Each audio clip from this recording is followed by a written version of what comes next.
when an evil Skeletor finds a mysterious power called the Cosmic Key. He becomes nearly invincible, however. Courageous warrior He-Man Dolph Lundgren locates something inventor who creates a key that has another version of it. During the battle, one Kira is transported to Earth where it is found by teenage Julie, who's played by Courtney Cox, and Kevin Reuben Duncan Neal, who is Paris from Star Trek Voyager. Now both He-Man and Skeletor forces arrive on Earth searching for the potent weapon. I like that. We watched He-Man, Masters of the Universe. What do you think about it, Nick? Welcome to the Nick and George podcast. I'm George. I'm Nog. Exactly. So, what are we talking about, Sean? Masters of the Universe of the Masters. So what'd you think about it, Nick? The first time I watched it, I really enjoyed it. Unfortunately, I was having attention issues. Yeah. But it's a good movie, man. I enjoyed the movie, even though it was, it's an older movie, but it's kind of great. I wish I had seen this movie when I was a kid. By the way, Tom Paris from Star Trek Voyager. I don't know his real name. He's great in this movie. And I didn't know there was a movie with Courtney Cox from Friends. She's Tom Paris. Who's Courtney Cox from? What's her parent? Monica. Monica and Tom Paris get together and unwittingly help save the universe because Grayskull has a musical device that allows him to teleport his army. So this musical device, and that's the best part, because Tom Paris finds this. I would call him Tom Paris for the rest of this. If you don't watch Star Trek Voyager and you don't watch movies, I don't know. Yeah, don't listen to their channel. You won't get it. We don't need any lurkers around. Yeah. So anyway, they find this device, Courtney Cox and Tom Paris, and they're like, "What's this?" "Oh, it must be a synthesizer," Tom says. And so he thinks it's a musical device, even though it's like a cylinder-shaped. He actually ends up playing it. He plays it. It is. I guess it is a musical device. Doesn't make any sense. But it's like one of those things where they use musical notes as a way to unlock the power of the actual device or whatever. Why would your interdimensional device also work perfectly as a musical instrument? To the fact where he could even find keys and notes. There's even a scene where he's like, "Oh, I'm looking for a D sharp." And he finds it, and then he makes a comment about how it's the best musical note. He's like, "It's the best note." And I was like, what does that mean? Is that a music thing? Tell me in the comments if that's a music thing. If people, it must be G. It's D.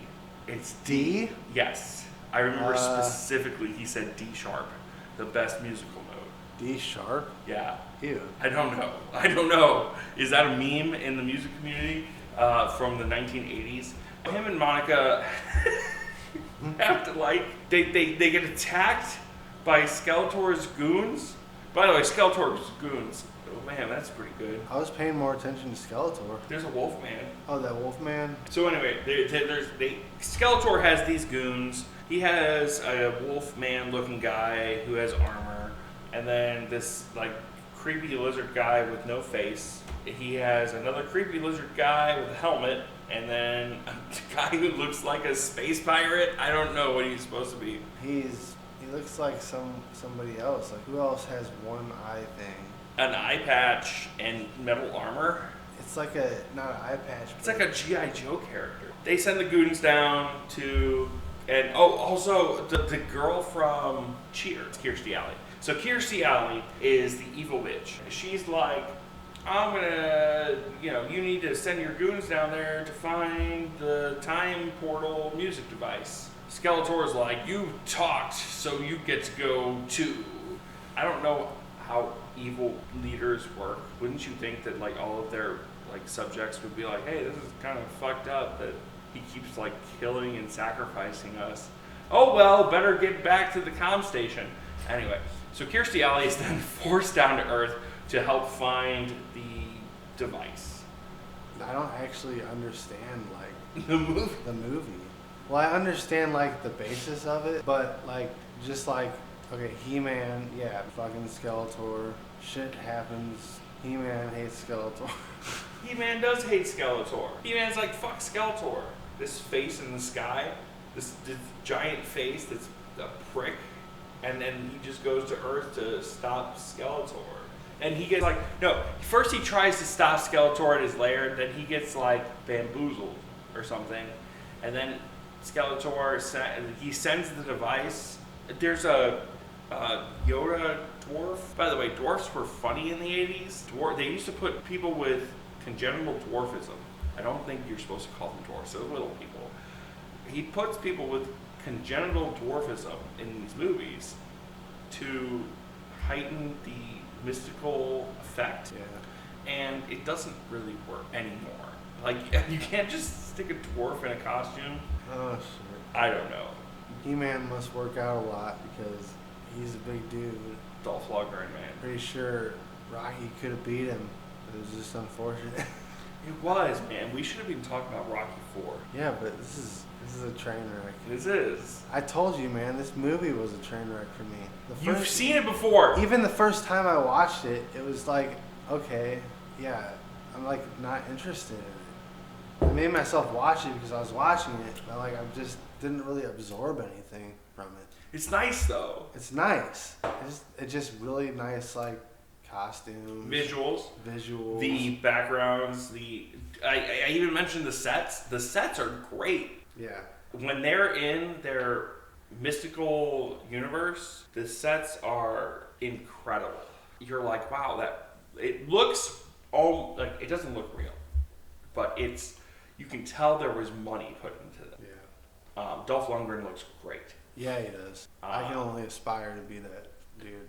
No, I'll never look like Dolph Lundgren did or does. He's still ripped. Do you realize it would take me like 15 years to look like that? If I like consistently worked out? Yeah. Yeah. That's like a lot. And steroids, probably. Well, I'm not saying Dolph Lundgren did steroids. I'm saying I would need to do steroids to look like Dolph Lundgren. I couldn't do it, even being as big as I am. Also, Dolph Lundgren has, I think it's a PhD in chemistry. He's literally a chemist who decided that he was also going to be a bodybuilder and actor. The guy's a genius and amazing, and he deserves better parts in movies. Well, he's old now. What is that sequel to the Arnold Schwarzenegger movie? Kindergarten Cop 2. Wow, I've never seen that. No, nobody has. I've never seen it. Why would you? It's bad. Does it even have Arnold Schwarzenegger? I know. It has Dolph Lundgren. Yes, yeah. Exactly. It's just Dolph Lundgren.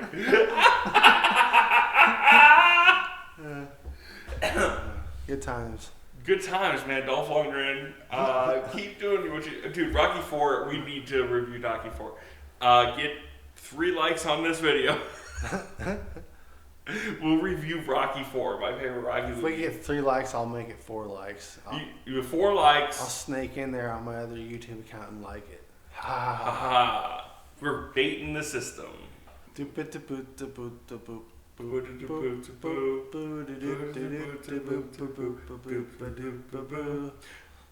name's Sean and we're doing a cast.